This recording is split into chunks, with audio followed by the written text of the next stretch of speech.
Good afternoon, folks. This is Robert Chappell, Executive Editor of Madison365, with your daily update for Monday, February 22nd. Hope you had a great weekend. Do me a huge favor, if you would, and just hit the little share button at the bottom of this. Notice that it's just a truism that, if it bleeds, it leads. Like that, there's a reason that a lot of news outlets really try to report a lot of bad news because that's what gets traffic. The news today is pretty good for the most part.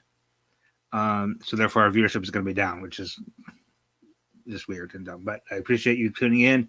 And if you want to help spread the good news and help spread the news that in the other local news, the other non-COVID local news that we do that nobody else does, we need to spread that too. So hit the share button for me.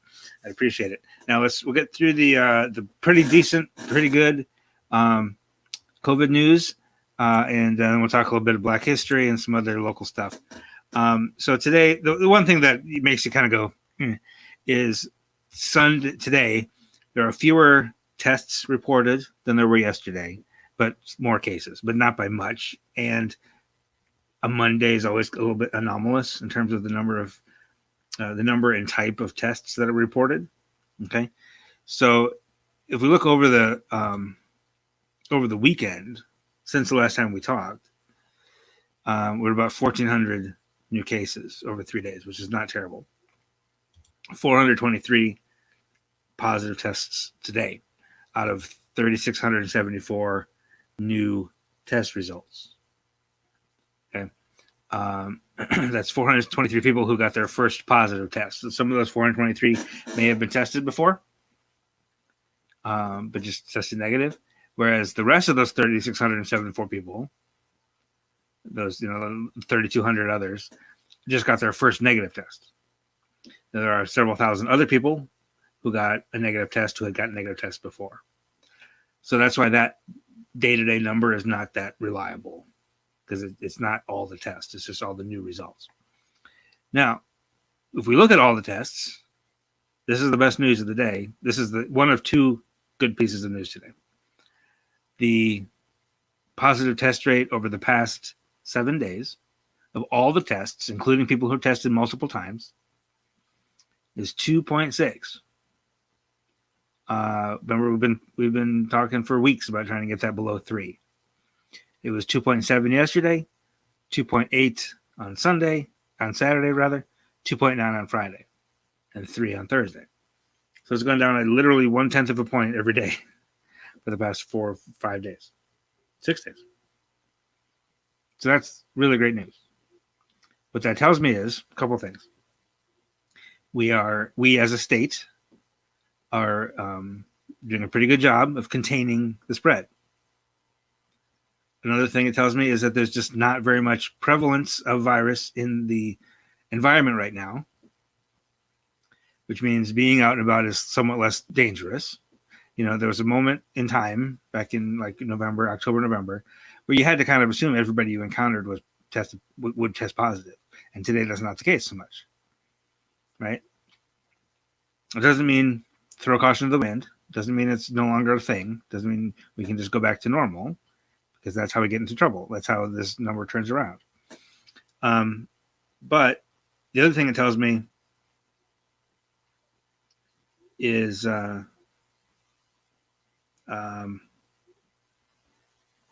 well, I guess that's about it. We're doing a good job. There was another thing that I thought of that I can't remember now. Sorry. So anyway, it's good news all around. We're doing a good job. The other thing it tells me, I just remembered what I was going to say.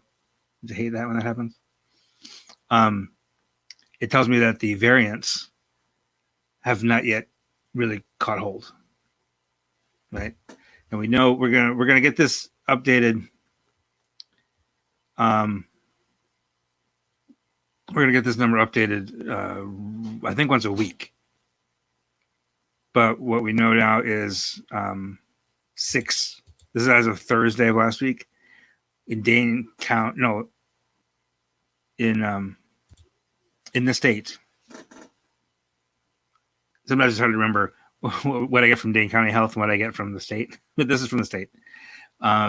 6 instances of the UK variant, B117, have been identified in the state of Wisconsin. No instances of the Brazil or the South Africa strain have been identified in Wisconsin. That's good news. Our current count of active cases is about 8,600. So, if you extrapolate that, those 6 cases were from about 6,000 samples. So, that puts it at about 0.1% of the positive cases are B117, which would say of the 8,600 currently active cases, there should be about 9 active B117 cases. If there are more than that, we'll start to see all the numbers go up pretty soon. And then we'll know, like, oh, there was more of it than we thought. If we can keep that under control, if we can keep everything under control and keep all of it from spreading, including that variant, then we're going to continue to be okay. Kathy asks, do I think the pandemic is over? No, not at all. Far, far from it. But what I do think is that we have gotten the spread under control. We know how to do it. We are showing that we know how to do it, and we have to keep doing it. Right? We are now in territory in terms of positive test rate. We're very similar to where we were in June of last year. We have a lot more cases every day than we did in June last year. A lot more. We're also doing a lot more testing than we were doing in June last year. And we saw that the 2.5 or 2.6 positive test rate back in June didn't stop us from going way up in July, August, September, October. Right? And that can happen again if we're not careful. If we take the attitude that it's over and we can throw away our masks and go out to eat and go to the bars and have people over, that's when it's going to go up. And we don't want that to happen. So let's keep doing what we're doing. The other thing I'll mention in terms of how close it is to being over, it's not going to be over until WHO declares the virus over. Right? They will actually make an official declaration that it's been eradicated. That won't happen for probably 2 or 3 years. Okay, but when we can say it's over here, and we can kind of almost begin to go back to normal, it's when we get like 80% of the population vaccinated. Right now, we have 6% of the population vaccinated. So we got a long way to go. We are finishing between 3 and 20,000, depending on how. I'm not sure how this is being reported. If this is more consistent than this in real life and it's just being reported inconsistently, we still got to figure that out. But every day they're reporting between like 3,000 and 20,000 new people who finished their second shot and who have completed the vaccination series, right? At that rate, it'll take about 10 more months to get to 80%. I hope it accelerates. We've seen it accelerate over the past, month. Early on, it was topping out about 5,000 a day. Now it's topping out about 20,000 a day. So it is going faster now than it was a month ago. I hope it continues to ramp up. It's a question of supply. It's not a question of priority. We know that, for example, here in Dane County, PHMDC has identified March 1st and March 8th. They're going to have 7,000 teachers and school personnel ready to be vaccinated on March 1st and March 8th. They're going to set that aside. Problem is, they don't know that they're going to have 7,000 doses on those days. So it's a question of supply at this point, and just the logistics of it, making it happen.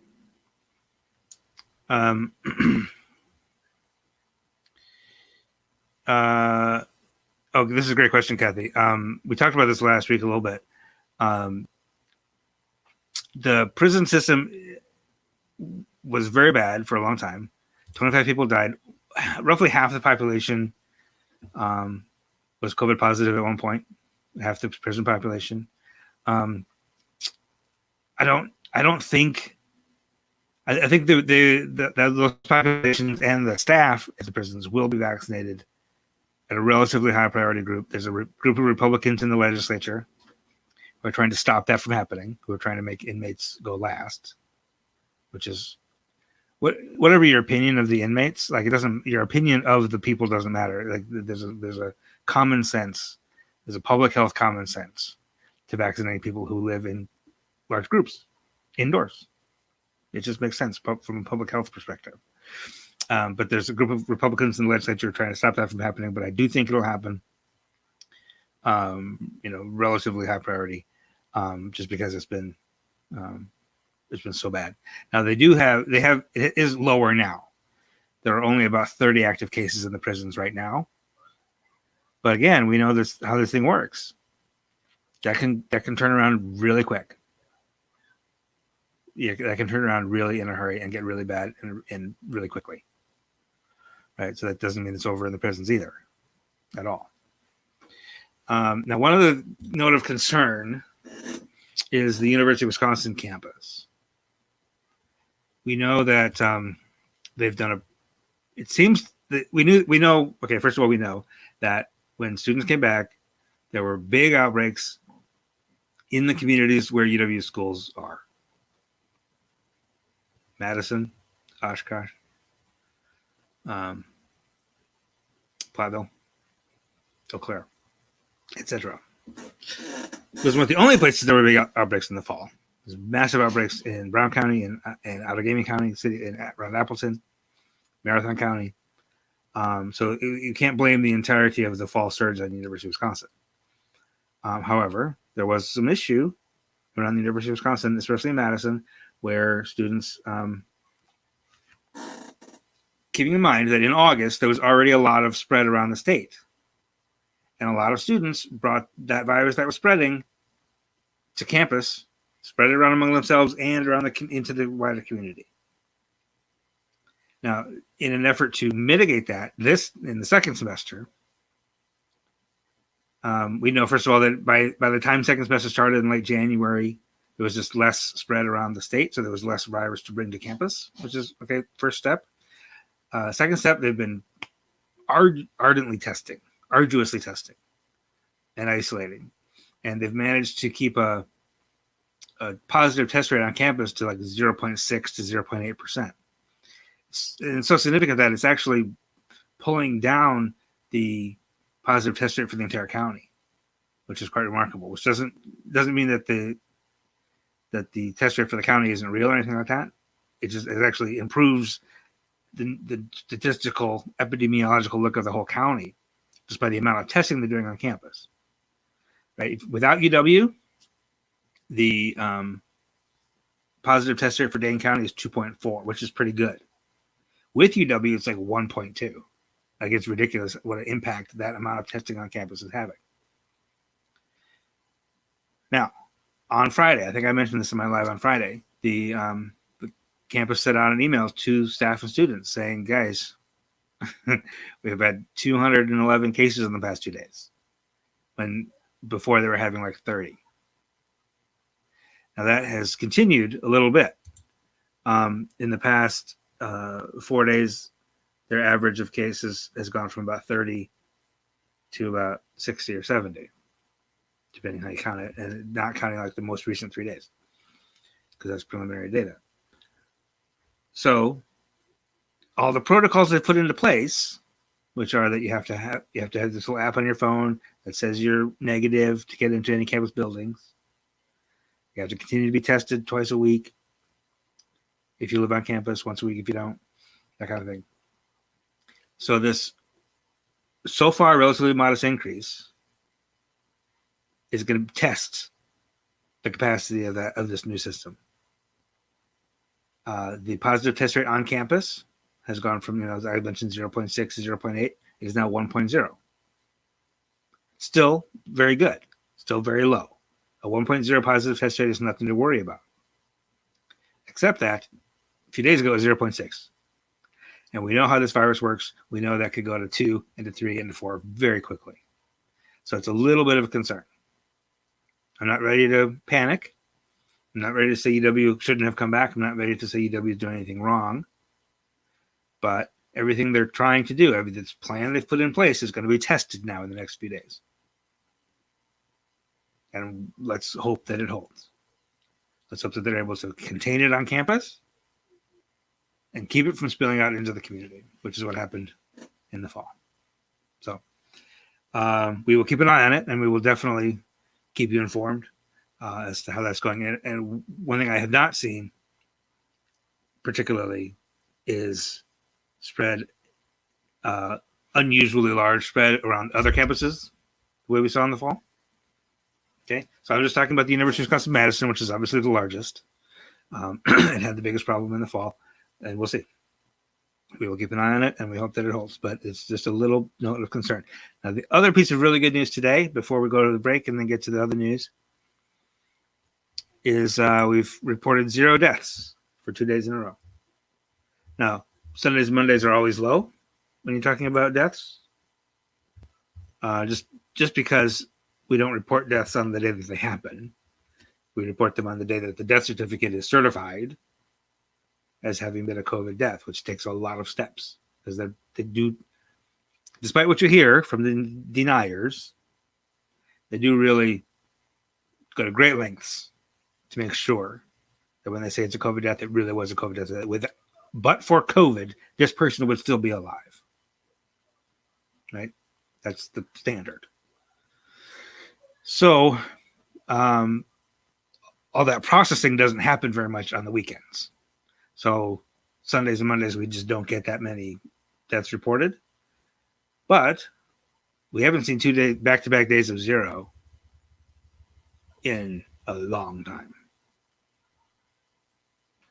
Now, we did see it last Tuesday, this past Tuesday and Wednesday were a little bit higher. So our daily death average stayed the same. Despite those 2 days of 0, our daily death average is still 17 over the past 7 days, which is also a relatively low-ish number compared to what it has been. So I would expect more fatalities to be reported tomorrow and Wednesday, but we'll see. I will be very happy just for today to report 0 fatalities in the past 2 days. Okay. If there are no other questions at the moment, I appreciate your attention. Stick with us. I have a little bit of Madison Black history to talk about, and some other local news stories for you in just 30 seconds. Don't go anywhere. We'll be right back.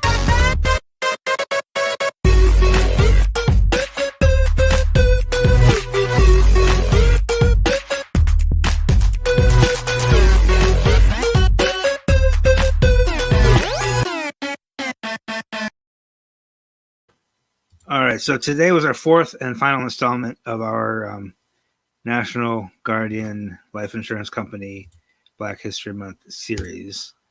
We love to do these kind of things. It's a local company who wants to sponsor something, wants to put a little money behind something that we may not have the capacity to do otherwise, you know? So this is a partnership with a local company. This is sponsored. And it does take a lot of time to do these things, so it's nice that they were able to do that for us. But today, we were looking at the musicians, right? So we had, at the beginning of the month, we did sort of the founders, like the very first Black people to like live in Madison, to own businesses here, that kind of thing. Then we had the first Black women, like the first Black women police officer, firefighter, first Black mayor, there's also a Black woman mayor of Fitchburg, that kind of thing. And then last week we had the educators, the really important Black educators from the history of Madison, and today we have the musicians. So we got a little bit about Richard Davis, who's one of the world-renowned bassists who's taught at UW for 40 years. We got Clyde Stubblefield down here in the left-hand corner, the funky drummer. Both of those guys were pretty famous before they came to Madison, but they made huge impact when they came here because they came here to stay. Both of them did. Right? Clyde Stubblefield, 1971, after touring with James Brown for 6 years, after laying down the most sampled ever drum beat. his autograph sticks are in the Hall of Fame, the Rock and Roll Hall of Fame. Like that's the stature of guy he is, and he lived here for 50 years. Then also we talk a little bit about the venues, some of the jazz clubs, Mr. Peace Place on the South Side, which isn't around anymore. If you know anything about the history of Madison, you know Eugene Parks, who was the affirmative action officer, had a long, protracted court battle with the city after he was fired, ran for mayor twice, just a really ardent civil rights activist. And it was his dad, Roger Parks, who owned Mr. Peace Place. So that this jazz club on the South Side, it's a bar, but it was like the place for jazz music from like the 70s through into the 90s. Was also the war room for Eugene Parks' mayoral campaigns and his federal lawsuits against the city. So I love that. But then also down in the lower right, Fresh Force. I think they're pretty much the first hip hop group from Madison to really sign to a national label. Right, these West High School kids, 1984, start rapping.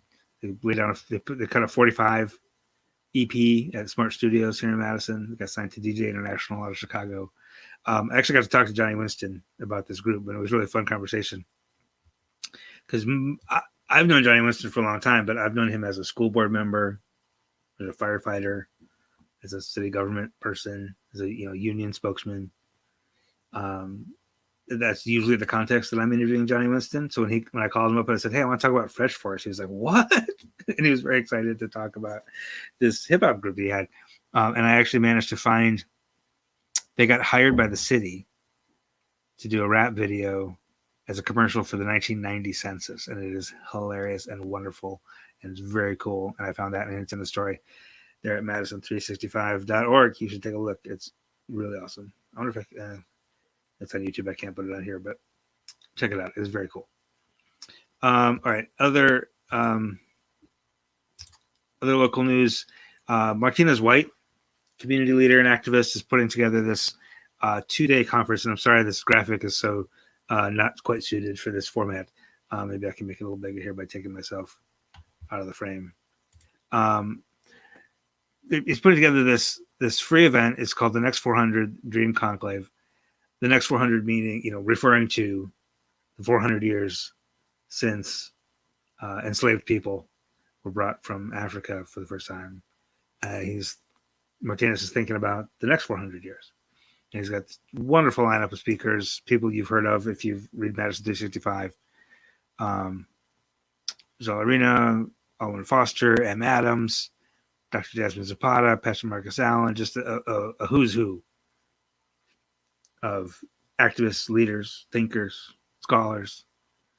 And that's going to be Sagashis Livingston, Tara Wilhelmi. That's going to be Wednesday night and Thursday night from 6 to 8:30 Central. It's a free event, but you have to register. So go to the Madison365.org, find this. You might have to search for it because I think it has slid off the front page by now. But look this up and be part of it. It should be a very, very cool thing. The Sun Prairie, as you might know, Sun Prairie School District is building a new high school, a second high school. They're splitting the high school. And this is Terrell Yarborough. And he is going to be the first principal of Sun Prairie West High School. He is currently principal of Harlem High School in Manchester Park, Illinois. He's been there since 2013. He's had a number of leadership positions in there and in Beloit and Milwaukee. He's been a principal and assistant principal kind of around, this Midwestern area for a long time. He's got a degree in history from UW Milwaukee and a master's degree from Marquette. So he's a Wisconsin guy.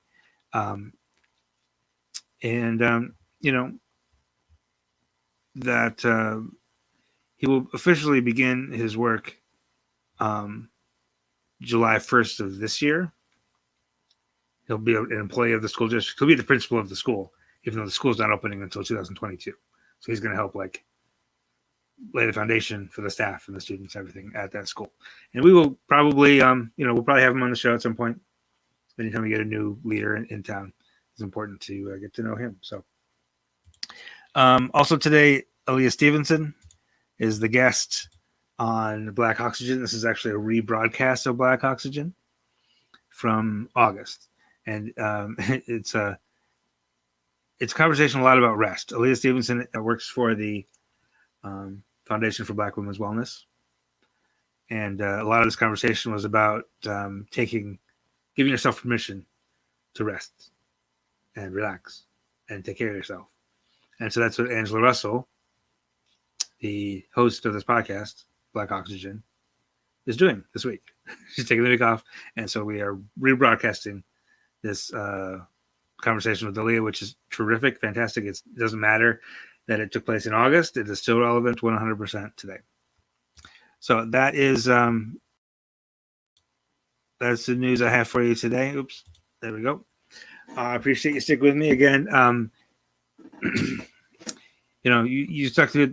You're here because you value this kind of news and this information. So if you want to support the work we do, it's Madison365.org/donate.